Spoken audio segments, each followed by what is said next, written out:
Hello दोस्तों, comet classes में आपका स्वागत है।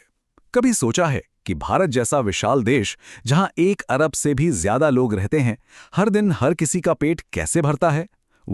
ये कोई जादू नहीं है, बल्कि इसके पीछे है विज्ञान। और आज हम उसी की कहानी को समझने वाले हैं कक्षा 9 की विज्ञान की किताब के अध्याय 12 खाद्य संसाधनों में सुधार में। तो चलिए सबसे पहले इस चुनौती को समझते हैं। देखिए, बात सीधी है। हमारे देश की आबादी तो रॉकेट की तरह बढ़ रही है, लेकिन खेती के लिए जमीन वो तो उतनी ही है, बल्कि सच कहें तो कम हो रही है। तो सवाल ये है कि इसी सीमित जमीन पर इतनी बड़ी आबादी के लिए भरपूर खाना कैसे उगाया जाए। यही है भारत की खाद्य सुरक्षा की सबसे बड़ी चुनौती। अब जरा इन आंकड़ों पर नजर डालिए, ये सच में हैरान करने वाले हैं। 1952 से 2010 के बीच हमारी खेती की जमीन सिर्फ 25% बढ़ी, लेकिन अनाज का उत्पादन वो 4 गुना यानी 400% बढ़ गया। ये कैसे मुमकिन हुआ? इसका जवाब है कृषि में वैज्ञानिक सुधार।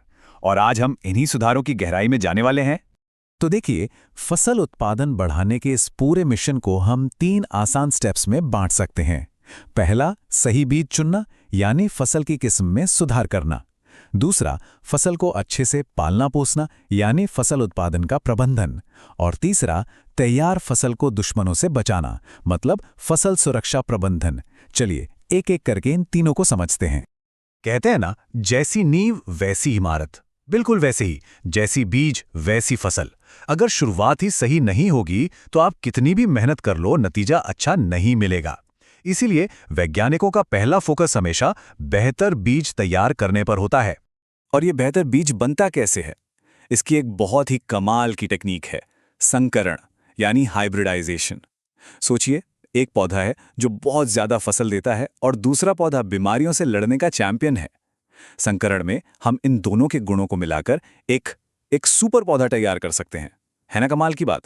तो वैज्ञानिक जब ये सुपर पौधा बनाते हैं तो किन किन गुणों पर ध्यान देते हैं? सबसे पहले जाहिर है ज्यादा पैदावार, फिर क्वालिटी में सुधार, जैसे दालों में ज्यादा प्रोटीन हो या बीजों में ज्यादा तेल। इसके बाद आता है बायोटिक और एबायोटिक रेजिस्टेंस, मतलब ऐसी फसल जो कीड़े मकोड़ों, बीमारियों, सूखे और गर्मी सर्दी जैसी मुश्किलों को झेल सके। और हाँ, फसल जल्दी पकनी चाहिए, किसी भी मौसम में उग जानी चाहिए और अनाज के पौधे बौने होने चाहिए ताकि सारा पोषण तने की जगह दानों को मिले। यहाँ आपके लिए एक छोटा सा सवाल है। सोचिए, अगर कोई किसान ऐसी जगह खेती कर रहा है जहां बारिश बहुत कम होती है, तो इन सारे गुणों में से उसके लिए सबसे जरूरी गुण कौन सा होगा? अपना जवाब नीचे कमेंट्स में जरूर बताइए। चलिए अब आगे बढ़ते हैं। मान लीजिए हमने दुनिया का सबसे अच्छा बीज तो चुन लिया, पर क्या इतना काफी है? बिल्कुल नहीं। उस बीज से बेहतरीन फसल लेने के लिए हमें खेती का स्मार्ट मैनेजमेंट भी करना होगा। असली काम तो अब शुरू होता है। जैसे हमें बढ़ने के लिए दाल, रोटी, सब्जी यानी एक बैलेंस डाइट चाहिए, वैसे ही पौधों को भी पोषक तत्वों की जरूरत होती है। ये उन्हें हवा, पानी और मिट्टी से मिलते हैं। मिट्टी से मिलने वाले पोषक तत्व 2 तरह के होते हैं। मैक्रोन्यूट्रिएंट्स, जिनकी जरूरत ज्यादा होती है, जैसे नाइट्रोजन, फास्फोरस, और दूसरे हैं माइक्रोन्यूट्रिएंट्स, जिनकी जरूरत तो होती है पर बहुत ही कम मात्रा में, जैसे लोहा और जिंक।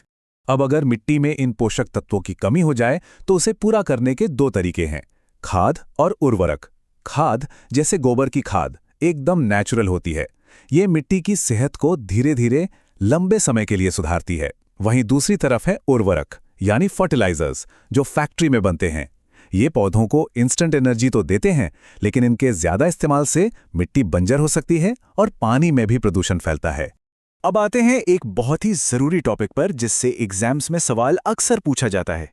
भारत में फसलों के 2 मुख्य मौसम होते हैं, खरीफ और रबी। खरीफ की फसलें बारिश के मौसम में यानी जून जुलाई में बोई जाती हैं, जैसे चावल और मक्का। और रबी की फसलें सर्दियों में नवंबर दिसंबर में बोई जाती हैं, जैसे गेहूं, चना और सरसों। स्मार्ट मैनेजमेंट की एक और कमाल की तकनीक है इंटरक्रॉपिंग। इसमें एक ही खेत में एक ही टाइम पर 2 या 2 से ज्यादा फसलें एक खास पैटर्न में उगाई जाती हैं, जैसे कुछ लाइनें एक फसल की तो कुछ दूसरी फसल की। यह बिल्कुल टीम वर्क जैसा है। इससे पोषक तत्वों का पूरा इस्तेमाल होता है और बीमारियां भी एक फसल से दूसरी में आसानी से नहीं फैल पाती। इस तस्वीर को देखिए, यहाँ इंटरक्रॉपिंग को कितने अच्छे से दिखाया गया है। आप देख सकते हैं कि कैसे अलग अलग फसलों को एक साथ पंक्तियों में लगाया गया है ताकि सबको बराबर धूप और हवा मिल सके। और हमेशा याद रखिए, विज्ञान हमारे चारों ओर है। हमें इसे समझने के लिए बस थोड़ी सी जिज्ञासा की जरूरत है। अच्छा, फसलों की बात तो बहुत हो गई, लेकिन हमारे खाने की थाली सिर्फ खेत से नहीं बढ़ती, है ना? दूध, अंडे, मांस, ये सब हमें जानवरों से मिलता है। तो चलिए अब बात करते हैं पशुपालन यानी एनिमल हस्बेंड्री की। पशुपालन में दूध और खेती के कामों के लिए मवेशियों का बड़ा रोल है। यहाँ आप भारत की कुछ शानदार देसी नस्लें रेड सिंधी और साहीवाल को देख सकते हैं। इनकी सुपर पावर क्या है पता है? इनकी जबरदस्त रोग प्रतिरोधक क्षमता। ये हमारे देश के माहौल में एकदम फिट बैठती। और जैसे हमने पौधों में देखा था, वही संकरण का जादू यहाँ भी काम करता है। जब हम साहीवाल जैसी देसी नस्ल को जर्सी जैसी विदेशी नस्ल जो ज्यादा दूध देती है के साथ क्रॉस ब्रीड कराते हैं, तो हमें एक ऐसी नई किस्म मिलती है जिसमें देसी नस्ल की बीमारियों से लड़ने की ताकत भी होती है और विदेशी नस्ल की तरह ज्यादा दूध देने की क्षमता भी। अब बात करते हैं मुर्गी पालन की। ये दो खास मकसद के लिए होता है। जो मुर्गियां अंडे देने के लिए पाली जाती हैं उन्हें कहते हैं लेयर, और जिन्हें मांस के लिए पाला जाता है उन्हें कहते हैं ब्रॉयलर। ब्रॉयलर को प्रोटीन और फैट से भरपूर खाना दिया जाता है ताकि वो कुछ ही हफ्तों में तेजी से बढ़ सके। चलिए, एक और सवाल। जरा सोचिए, हम तक मछलियां पहुंचने के दो मुख्य तरीके कौन से हो सकते हैं?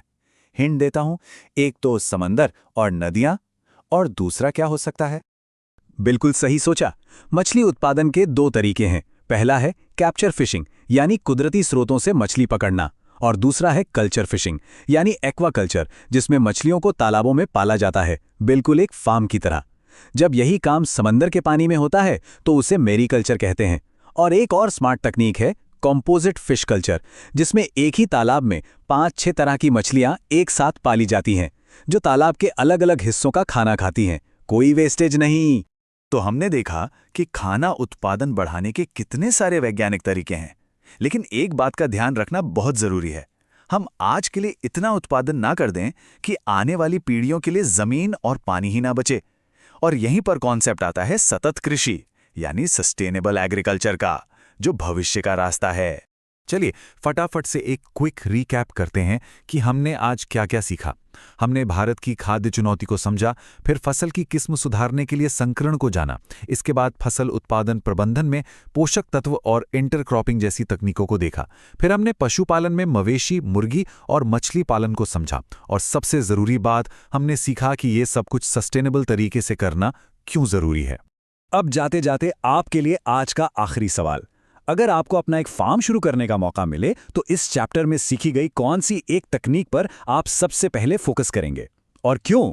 अपने विचार हमें नीचे कमेंट्स में जरूर बताइएगा। उम्मीद है आपको ये वीडियो पसंद आया होगा और चैप्टर को समझने में मदद मिली होगी। अगर हाँ तो प्लीज इसे लाइक करें, अपने दोस्तों के साथ शेयर करें और हमारे चैनल कॉमेट क्लासेस को सब्सक्राइब करना नहीं भूलें। आप आई बटन पर क्लिक करके हमारे दूसरे एजुकेशनल चैनल्स भी देख सकते हैं। मिलते हैं अगले वीडियो में।